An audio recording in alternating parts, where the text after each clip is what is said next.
Shanks vs. Blackbeard is by far one of the most awaited matchups in the entire show, and as of recent events in the One Piece manga, feels like the matchup is almost inevitable. But why exactly would they fight? How are their characters so perfectly suited for a matchup? How does Luffy play a role in this, and how does this matchup actually mirror the final battle for the Rock's Pirates? Well, to know all of these answers, just stick around. And as always, thanks for watching. Before we can talk about the shitload of things I mentioned in the intro, we should first discuss why this fight is almost set in stone. Shanks and Blackbeard have had a long history. They first met during the famous 3-day battle between the Whitebeard and Roger pirates, where Shanks and Buggy were seen talking about Blackbeard's ability to supposedly never sleep.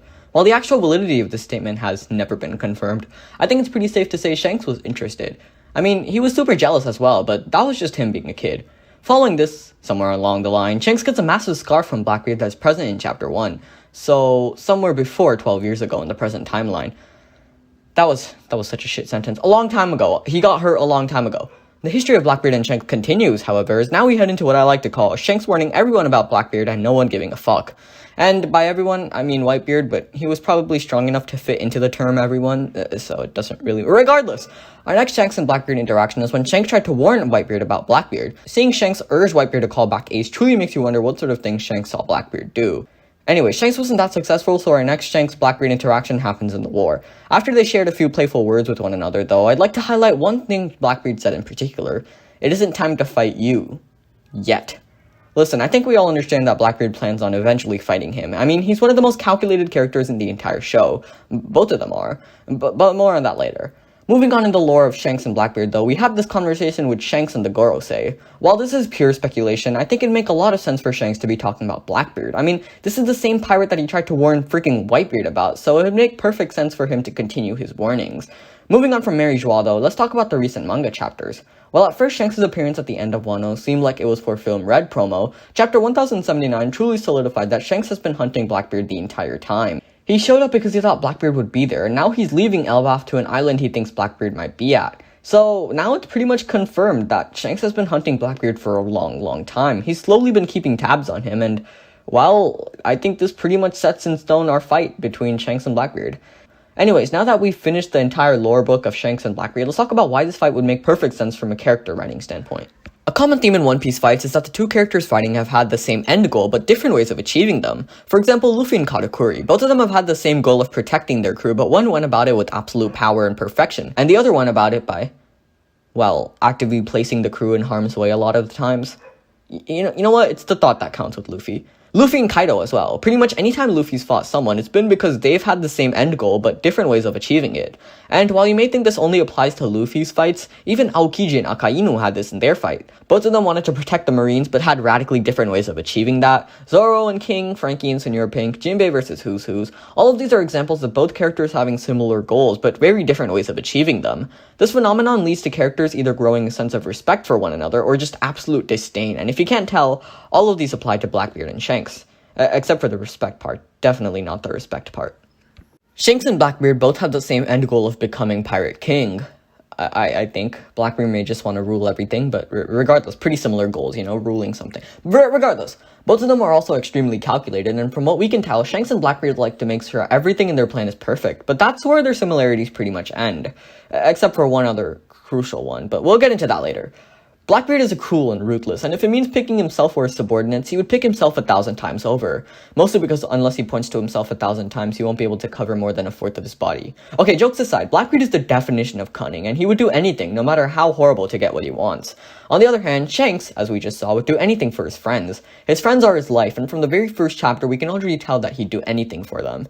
As we saw in the most recent chapter, Shanks also makes sure his opponents are well before fighting them. He wants a fair fight, regardless of who his opponent is.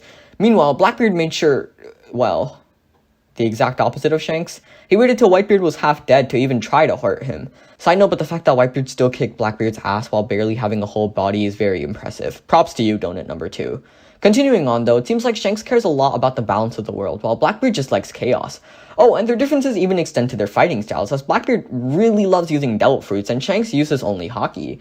For God's sakes, even their crews are completely different. One person's crew is full of strong devil fruit users, and the other is full of people who don't use devil fruits, and people who are, well,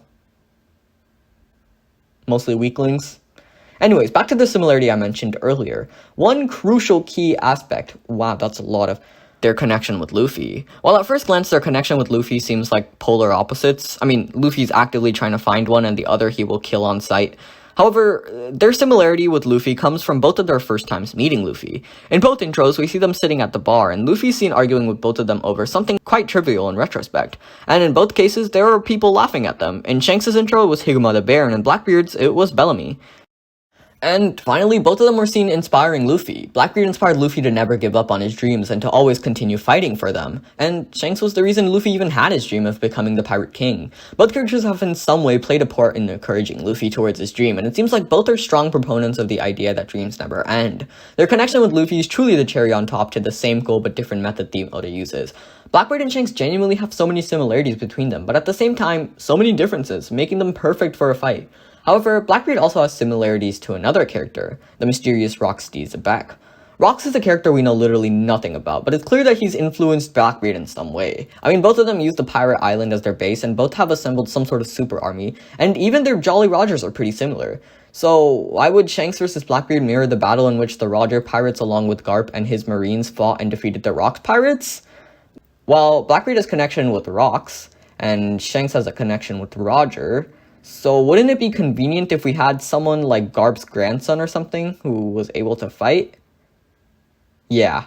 Call me crazy, but I do think it will take the combined efforts of Shanks and Luffy to be able to defeat Blackbeard's entire fleet. I mean, he's assembled the literal Avengers of funny-looking people, so... wow. You know. However, while I do think Blackbeard will eventually be defeated, I do think we should accept the fate that we may see a few casualties. Shanks has had so many death flags around him, so I think it'd be perfect if he... well... died. I mean, he is an anime mentor after all, and they don't have the best track record of being alive. The only reason they don't have the worst track record is that anime parents are somehow the worst people at staying alive. Like, come on, bro, just breathe air, eat food, drink water. Just, it's not that hard, come on. With all this being said, though, we should take a moment to look at how this fight will even happen. Currently, we saw a little panel of one of Blackbeard's ships arriving at Egghead, and I think we should brace for the possibility that it is Blackbeard himself. At the same time, we also saw Shanks on the move, so I think we should really take a second to think about the fact that all of the major players in One Piece right now are moving towards Egghead.